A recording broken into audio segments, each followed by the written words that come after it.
Hello friends, बराय फिन खनसेबाव चेनेलाव आसा खालामो गासिबो नोंथांमोना मोजां दङ।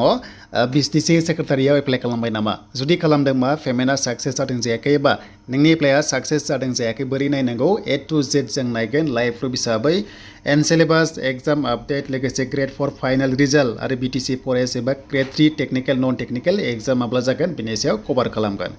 जायफ्रा चेनेलाव गोदान साबस्क्राइब खालामना ला जेब्लायबो लेटेस्ट साख्रिनि आपडेट नोंथांमोना बर' रावजों मोननो हागोन। दा गोबाव खालामा लोगोफोर जों थांसै अफिसियेल वेबसाइटआव BTC सेक्रेटारियाव। दायो जों फैबाय अफिसियेल वेबसाइटआव बिनिफ्राय अनलाइना सोलिगासिनो दङ दासिमबो बिनि लास्ट डेट फोसावखादों बेनो जाबाय PNRDनि पोस्ट सेक्रेटारि आन्डाराव। नोंथांमोना बेनो आरो जे पोस्टआ बेनो 7 एप्रिला बिनि लास्ट डेट अके माने डिपार्टमेन्टआ नोंथांमोना PNRD एन्ड जबनि डिउटिया जागोन BTC अफिसाव गामि गामि नोंथांमोना साख्रि मावनांगोन अके। दायो एप्लाइ खालामबा नोंथांमोना क्लिक हेयाराव थुनाय लोगो लोगोनो अनलाइना सोलिगासिनो दङ। नोंथांमोना जायफ्रा डिग्री पास बेनिफ्राय कम्पिउटार सार्टिफिकेट 1 इयार थाथारनांगोन होमबासो बे पोस्टआव इलिजिबल जागोन। बाखि इलिजिबल नङाबा नोंथांमोना एप्लाइ खालामनाङा ओरैनो एग्जाम फिसआ लस जागोन नोंथांमोना एडमिट मोननाय नङा। दानिया एप्लाइ खालामनाया जादोंना जायाखै बेखौ नायनोबा रिचेक पेमेन्ट स्टेटासआ जों बेयाव क्लिक खालामनांगौ।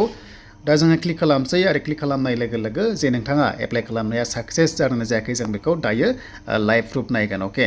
बेनिखायनो जों फैबाय दा बेयाव नोंथांमोना एप्लाइ खालामनाय टाइमावहाय फन नाम्बार होनाय बेनिफ्राय मेल आइडिखौ होनानै नोंथांमोना सेन्ड OTP होनांगौ आरो OTPखौ होनाय लोगो लोगोनो नोंथांनि स्टेटासआ बेयाव श' जागोन।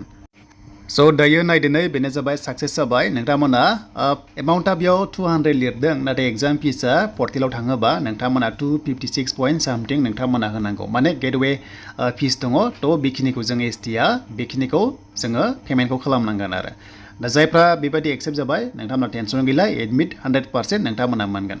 दानिया एक्न'लेजमेन्ट डाउनलड खालामनोबा डाउनलड एप्लिकेसन दङ बेयाव क्लिक खालामबावबा नोंथांमोना एप्लाइ खालामनाय PDF फाइलखौ मोनगोन। बेयावबो जों क्लिक खालामसै आरो क्लिक खालामनाय लोगो लोगो सेम प्रसेस नोंथांमोननि जिनिखि रेजिस्टार फन नाम्बार आरो मेल आइडिखौ होनानै सार्च खालामबानो नोङो बेखौहाय डाउनलड खालामनानै लानो हागोन। दा बेखौ प्रिन्ट खालामना ला नोंथांमोना नांगौ जायो नेक्स्ट लेभेलाव।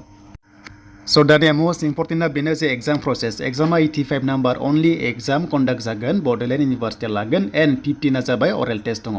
गासै सिलेक्सन प्रसेसा 100 मार्क्सनि देन 2 घन्टा टाइम मोनगोन आरो GK नोंथांमोना मोनगोन बेयाव इंलिश दङ सिलेबासा फार्स्टआवनो इंलिश दङ बेनिफ्राय GK दङ नोंथांमोना GK आरो स्पेसियेल GK फैगोन BTC एन्ड आसामनि। लजिकेल रिजनिंबो दङ बेनिफ्राय एप्टिटिउड दङ देन लास्टआव मेथ्सबो दङ। बेखिनिनिफ्राय साबजेक्टनिफ्राय कुइसन दाननाय जागोन। दा बेखायनो नेगेटिभ मार्किं गैया जोबोर गोजौ काट अफ थांगोन 100नि गेजेराव गैयाब्लाबो टटेल लायोबा नोंथांमोना गोबां गोजौ थांगोन आरो जास्ट 85नि गेजेराव नोंथांमोना गैयाबाबो 60 प्लास नोंथांमोना लानो नाजाथारनांगोन अके।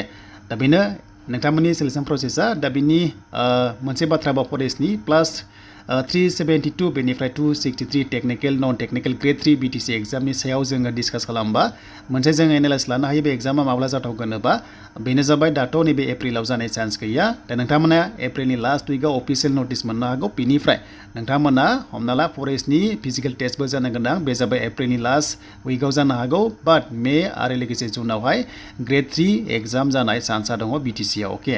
मानोना इलेक्सना सेप्टेम्बराव जागोन नालाय आगस्टनि सिगां बिथांमोना साख्रि होगोन अब्ला नैबे 372 पस्ट दङ ग्रेड 3 बेनिफ्राय 263 दङ नोंथांमोननि स्टाफ नार्स दङ बा टेक्निकल दङ बियो मेआव एग्जाम जानानै बिनिफ्राय जुन जुलाइहालागै नोंथांमोननिया सिलेक्सन प्रसेसा जालांबाय थासिगोन मानोना सेप्टेम्बराव इलेक्सन दङब्ला बिथांमोना थाबनो नैबे जुलाइ दानाव साख्रि होनायनि बाथ्रा दङ। दा बेनो जाबाय लेटेस्ट आपडेटआ बेनिफ्राय ग्रेड 4 फाइनाल रिजाल्ट जेबो आपडेट गैया गोबांथार कमेन्ट्स। दा गोबां सर्सआव मानि बादिबा खनसेनो ग्रेड 3 ग्रेड 4 होगोन होननाय खोनादों बाट अफिसियेल नंथ'वा जेब्ला फैबावो नोंथांमोना चेनेलाव मोननो हागोन।